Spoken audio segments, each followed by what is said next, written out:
Supreme court ऐं Islamabad high court जे अॻोणे जज justice Shaukat अज़ीज़ इंकशाफ़ कयो आहे त अॻोणे चीफ जस्टिस आसिफ सईद खोसा हिन मथां सख़्त कावड़ ज़ाहिर कई हुई। अॻोणे चीफ जस्टिस अॻोणे जज शौकत अज़ीज़ ते कावड़ छो ज़ाहिर कई, अचो त ॾिसूं।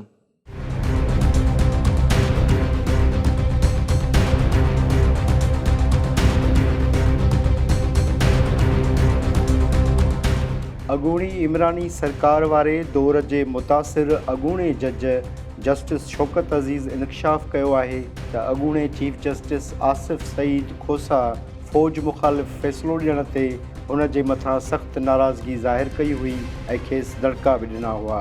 सीनियर सहाफ़ी अमार मसूद खे ॾिनल हिकु इंटरव्यू में जस्टिस शौकत अज़ीज़ माज़ीअ जे केतिरनि ई लकान ऐं मामलनि तां परदो खयो आहे ऐं इहो ॿुधायो आहे त मानाइता जज मुल्क जे सियासी मामलनि ऐं तकरारनि खे कीअं मुंहुं ॾींदा आहिनि। लाहौर हाई कोर्ट ऐं सुप्रीम कोर्ट जे अॻूणे जज जस्टिस शौकत सिद्दीकी ॿुधायो त इस्लामाबाद हाई कोर्ट जे एढाक जज तौरु मुक़ररी बैदि मुंहिंजे आॾो अहम केस ॿुधण लाइ पेश कयो वियो ऐं इहो केस हुयो उन वक़्त जे army chief general Ashfaq Parvez Kayani जे मुदे में वाद बाबति। हिन केस खे मीडिया में अॻु ई वॾी हाइप मिली चुकी हुई। समूरे मुल्क जी इलेक्ट्रॉनिक तोड़े प्रिंट मीडिया जूं ॼण त हिन केस ते अखियूं लॻल हुयूं।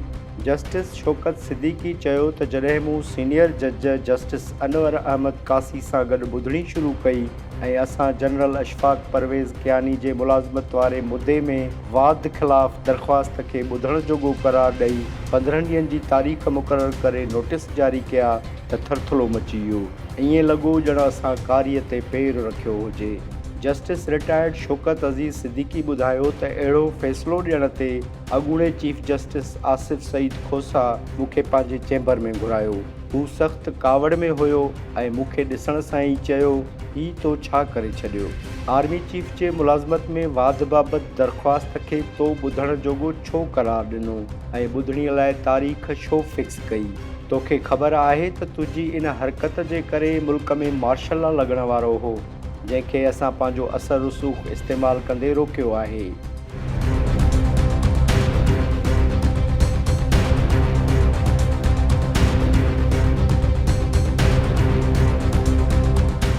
जस्टिस शौकत अज़ीज़ सिद्दीकी चयो त मूं जस्टिस आसिफ सईद खोसा खे चयो त अदलिया जे बहालीअ लाइ असां क़ुर्बानियूं ॾिनियूं आहिनि।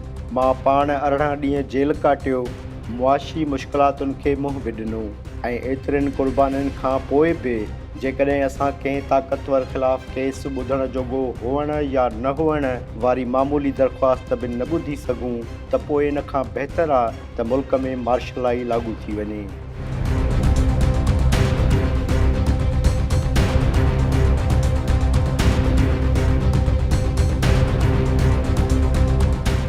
अॻूणे जज जस्टिस शौकत सिद्दीकी खे 21 जुलाई 2018 वारी इदारनि ख़िलाफ़ कयल तक़रीर ते सुप्रीम जुडिशल काउंसिल पारां 11 अक्टूबर 2018 ते सुप्रीम कोर्ट जे जज तौरु हटायो वियो हो। अहिड़े फ़ैसिले ख़िलाफ़ अॻूणे जज जी अपील ते ॿुधणी हलंदड़ आहे।